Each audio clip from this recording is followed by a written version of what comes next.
बैठकीमध्ये एक क्रांतिकारी निर्णय ठरावाच्या माध्यमातून घेण्यात आला। मागच्या बैठकीमध्ये जो ठराव करण्यात आले, नगराध्यक्ष साहेब असतील, आमचे सगळे सर्व नगरसेवक यांनी मिळून जो आणि जे सगळे सभागृहातील सर्वच नगरसेवक यांच्या समोर ह्याच्यामध्ये सभागृहामध्ये हा निर्णय झाला की सभागृहाचं जी नावं होती ते बदल करायची आणि खरंच सर्वसामान्य शाहू फुले आंबेडकरांचा विचार खऱ्या अर्थानं तळागाळापर्यंत पोहोचला पाहिजे।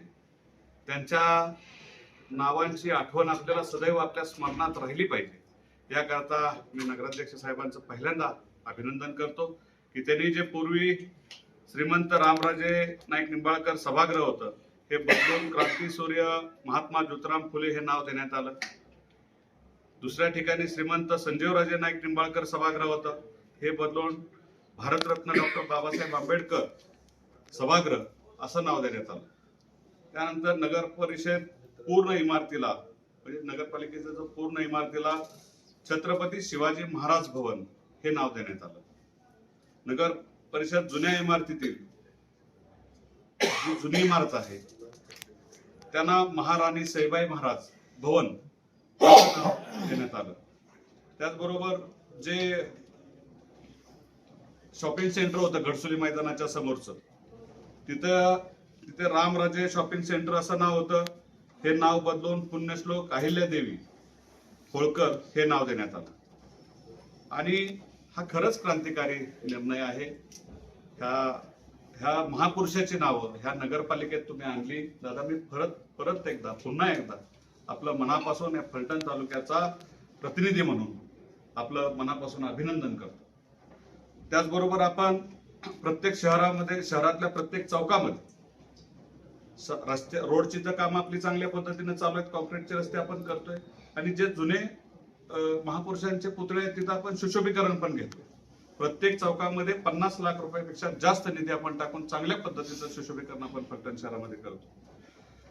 छत्रपती शिवाजी महाराजांचा अश्वारूढ पूर्ण पुतळा आपण जिथं जुना आपला महाराजांचा पुतळा आहे तिथं आपण अश्वारूढ पण पुतळा चांगला करतोय। त्याचं डिझाईन पण चांगलं तयार झाले, ती समितीनं ते सगळं मान्य करून त्या पुतळ्याचंही आपल्या लवकरच महाराजांचा पुतळा लवकर आपण बसवतोय। त्याचबरोबर पुण्यश्लोक अहिल्यादेवी होळकर यांचाही पुतळा चांगल्या पद्धतीनं आपण पृथ्वी चौकामध्ये बसवतोय, तिथंही नामकरण आपण केलंय आणि तिथंही चांगल्या पद्धतीचा पुतळा बसवतोय। त्याचबरोबर लोकशाहीर अण्णाभाऊ साठे यांचा पुतळा आपण बासमती चौकामध्ये तिथंही चांगल्या पद्धतीचं सुशोभीकरण करून तिथंही तो पुतळा बसवतोय। आणि आपण इथं नगरपालिकेच्या प्रांगणामध्ये महाराणी सईबाई महाराजांचा पुतळा आपण चांगल्या पद्धतीचा पुतळा त्याचा सगळं सिंहासनावर बसलेला चांगला पुतळा आपण तिथं करतोय। आणि खरंच कौतुकाची बाब आहे, आपण शहर बदलतोय तर शहरातला प्रत्येक गोष्ट आपण चांगल्या पद्धतीचे चांगले महापुरुषांचे पुतळे आपण चांगल्या पद्धतीने उभे करतोय। आपण नामकरण तर केलंच आहात, सुशोभीकरणाचं काम चालूच आहे। आता आपण इथून उठलं की आपण आपल्या शहरातल्या लाईट्स चांगल्या लाईट्स आपण शहरात बसवल्या, त्या लाईट सुरू करण्याचं काम आपण करतोय।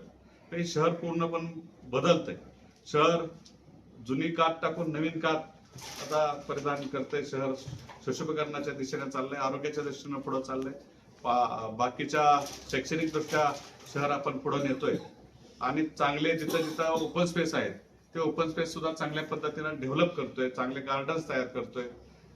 हे सगळंच काम आपण आपल्या या नेतृत्व रणजितसिंह नाईक निंबाळकर यांच्या मार्गदर्शनाखाली, तात्यांच्या मार्गदर्शनाखाली, भैयांच्या मार्गदर्शनाखाली, भोसले साहेबांच्या मार्गदर्शनाखाली, शिवराजराजांच्या मार्गदर्शनाखाली हे चांगल्या पद्धतीचं शहर आणि तालुका बनवतोय। हे स्वप्न दादांनी उराशी बाळगलं होतं, ते स्वप्न आपण पुढे सत्यात आणण्याचा प्रयत्न आपला चालू आहे, ते निश्चितपणे सत्यात येईल।